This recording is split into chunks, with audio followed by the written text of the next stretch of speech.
Hey everybody, so I hope you're all having a fantastic day, or had a fantastic day, or are going to have a fantastic day, depending on which time you're watching this video. I don't really know. Anyways, enough with all that cheery banter. I just got back from yoga and I thought, hey, you know what? I'm in a really great mood right now, so I'm going to film a video. So today's video topic is going to be kind of about past lives and the idea of reincarnation and touching on the idea of soulmates, because I was thinking about this topic a little bit yesterday and the day before about the concept of a soulmate, because I was talking with my one friend who were kind of got a little fling going on, if you know what I mean. Not like that, but we like each other and it's really cute. Anyways, we were talking and the subject of soulmates came up, and I really have always had an interesting look on the concept of soulmates, which ties in with past lives and the concept of reincarnation. So I believe that in past lives and reincarnation, obviously, because I've been talking about that for the past like minute and a half, I believe that um, we will continue going through our lives.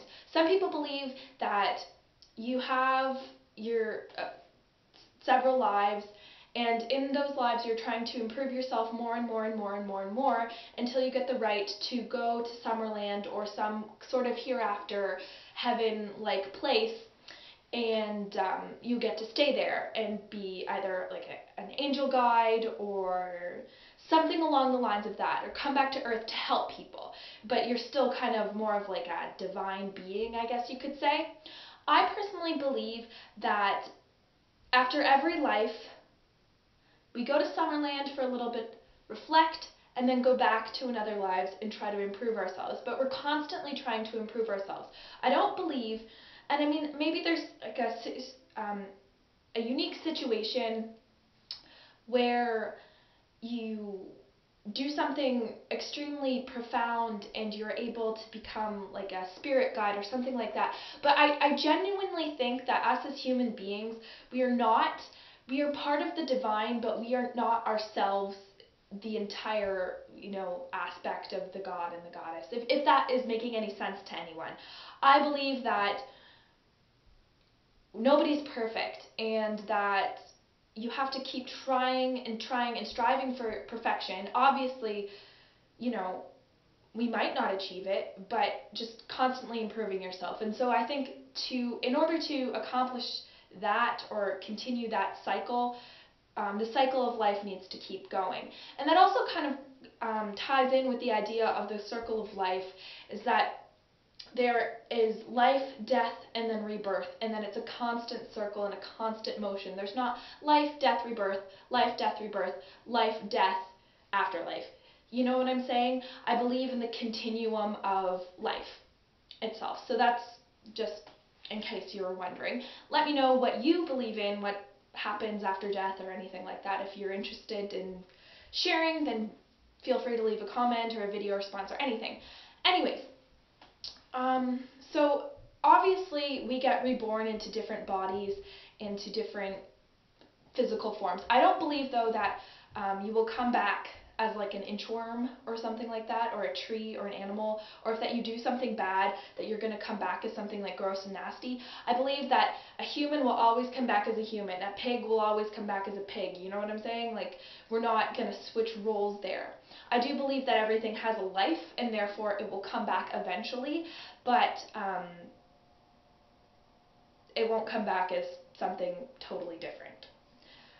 So this kind of concept of soulmates and past lives and rebirth, I kind of developed it when I was not very young. I'm going to say about 12 or 13. I kind of started thinking about um, life and death and rebirth and past lives and the idea of a soulmate.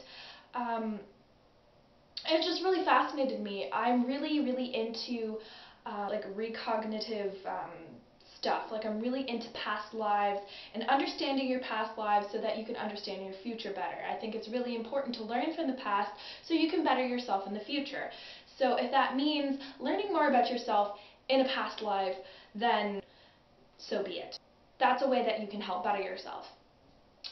So the idea of a soulmate, which I keep saying and then changing my mind about what I want to talk about. So I believe that there are many different kinds of soulmates. I believe that you can find a soulmate in friendship, in family members, in a loved one, obviously, even in a pet. I believe that all these different types of relationships that you have in your life that are very significant to you, those people can potentially be your soulmates. You know what I'm saying? So I have a best friend, actually two best friends, and they are so dear to me. I love them with everything that I have. I can tell them everything. We just connect so well together, and it's like we've known things about each other that we've never had to tell each other before, and we just have such a bond and such a connection with each other that it's really actually kind of a profound and beautiful relationship to have found so early on in life. And I believe that those two girls, they are my soulmates.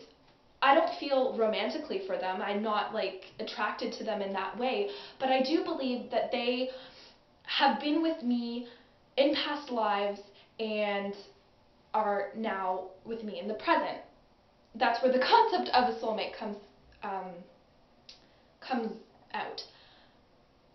Souls, I believe that all souls travel together. They're not like randomly spread out through the world, although they can be. But I feel that soulmates are generally in the same areas together. So that's why when you feel connected with your family members and different people that you meet that are around you, that's why you have those special bonds with people, and it's really unexplainable because your souls are recognizing each other.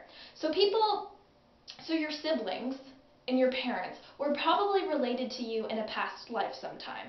So whether they were actually your siblings or a cousin or an aunt or an uncle or something like that, they were probably related to you or probably had a very special bond with you in a past life. Very close friends could have been your sibling in a past life, and that's why you feel that eternal bond with someone who's not biologically related to you. And of course, this happens too, obviously, with lovers, and that's where the idea of, like, our traditional idea of a soulmate comes in. So I believe that the person that you were in love with in a past life, or, their soul traveling on, usually, typically, they'll travel on, I believe that that person is your soulmate, and you will always end up with the same person. That doesn't necessarily mean that you won't have any other like epic loves in your life. There's different types of love and different types. There's different types of love, I guess you could say, that you need to experience with whatever like romantic partner that you're interested in. I believe that it's really important to know that just because you're in love with someone, or you've had lots of relationships in the past and you've loved those people, that doesn't mean that they're any less a part of your soul than the person that is truly your soulmate, if that's making any sense whatsoever. I feel like I'm rambling in this video and it might not make perfect sense, but trust me, if you kind of weed out the information that I'm throwing out to you, I think it's an interesting concept to look at.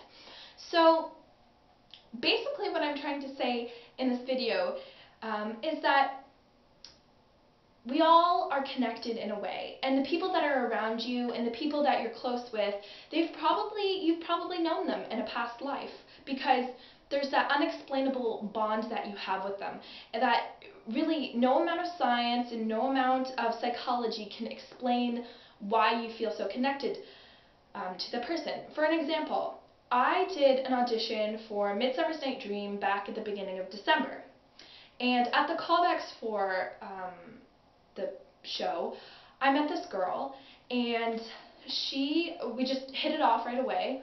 And later I found out that she was also pagan. And then we started talking, and we had so much in common. Like, we're still so different, but at the same time we're so similar. And already I barely know this girl, and we talk all the time, and I can just tell that I have this amazingly strong bond with her that makes me think, you know what, maybe I did have a relationship with her in a past life, because I just feel so strongly connected to her, and that it really is unexplainable. Do you ever meet someone and just you know that you know them like from somewhere, but you know that you haven't met them before? Well, that's probably because it's your soul recognizing their soul in their new physical form. Because you're not going to recognize their body necessarily, but you're going to recognize their soul, and that's why people will feel familiar even if they're really not. So, I guess my whole purpose in making this video is to be aware of these connections and the feelings that you feel for other people around you, because you really don't want to let people go or let people out of your life that you have a strong connection with. Don't ever ignore those feelings that you get when you see a person, you feel like you know them and you're feeling attracted to them, whether it be in a romantic way or in a friendly way or in whatever way you feel attracted to them. You know that something's drawing you towards them, and so that you should act upon that, because letting them out of your life could have consequences in this life and in other lives. And so you really just want to make yourself aware of these feelings that you'll have, because you're always going to have those unexplainable pulls towards certain people, certain animals. I believe that my cat, I don't even know what it is. I've only had him for about 6 or 7 months, but I feel so strongly connected to my cat that it's like maybe this cat was my cat in a past life, and we found him. He was a stray cat, so it kind of, it kind of works with the idea of, like, lost wandering souls finding each other at last. So just be aware of those connections that you feel, because they could help you. They could help you in this life, and they could help you in lives to come, depending on what you believe in. Anyways, I think that's all I really wanted to say on the concept of soulmates and souls, and a little bit on reincarnation and the afterlife and what happens after death and past lives. I think I may do a video a little bit more extensively on past lives and about past life regression, because I know that's something that I've done before, and I think it can really, really help get through emotional problems, because I remember when my parents were going through their divorce, it was really hard on me, and then I found out about past life regression, and it really, really helped me out and helped me, I don't even know, helped me find some peace of mind, even though it wasn't necessarily my problems that were occurring, but it just helped me out a little bit. I'm cutting that out of the video. Anyways, so I know that it has helped me with some emotional issues, and so maybe I will do a video on that, so let me know what you think. And I'm also going to do an in-bulk video, probably a little bit about the histories of the Sabbat, what the Sabbat means, some things that you can do for the Sabbat, and also my altar and what I'm going to be doing on in bulk. So if you have any more suggestions for videos, please leave them in the comments. If you have anything, comment, you know what to do. You know what to do. Anyways, thank you so much for subscribing to my channel. Thank you so much for watching this video. I hope you're all having a wonderful, wonderful day, night, evening, whatever time it is, whatever time zone you are in, whatever country you're in. I hope that your life is just awesome right now, and if it's not, don't worry, it will get better. It will, I promise you it will. Anyways, yeah. Thank you again for watching, and blessed be.